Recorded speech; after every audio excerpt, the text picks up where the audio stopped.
আসামি মাননীয় x prime minister, প্রধানমন্ত্রী সহ তার বোন ছিল শেখ রেহানা সহ এই মোট 57 জন আসামি, তারা এই ঘটনার সঙ্গে প্রত্যক্ষ ও পরোক্ষভাবে জড়িত ছিল। যেহেতু বাদী একজন নিরীহ ব্যবসায়ী, একজন কাঁচামাল ব্যবসায়ী, সে তার স্ত্রী, স্বামী মারা যাওয়ার পর তার স্ত্রী সন্তানেরা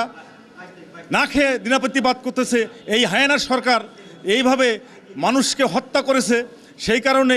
আজকে এই বাদী এই হত্যার বিচারের দাবিতে মাননীয় চিফ মেট্রোপলিটন আদালতে এসেছে এবং পরবর্তীতে এই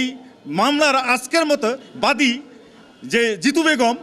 এই তার যে স্বামী মারা গেছে, সে আজকে এই বিজ্ঞ চিফ জুডিশিয়াল আদালতে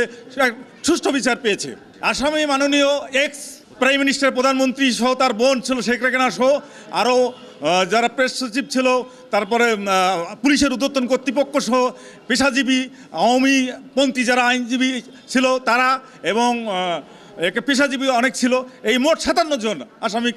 তারা এই ঘটনার সঙ্গে প্রত্যক্ষ ও পরোক্ষভাবে জড়িত ছিল এবং সে কারণেই মাননীয় আদালত বাদীর বক্তব্য শুনেছে, শ্রবণ করেছে এবং সঠিক আদেশ দিয়েছে এবং এজাহার হিসেবে মামলাটা থানায় প্রেরণ করেছে। এখন বাদী তার সঠিক বিচার পাবে, এটা আমি আশাবাদ করি তার আইনজীবী হিসাবে।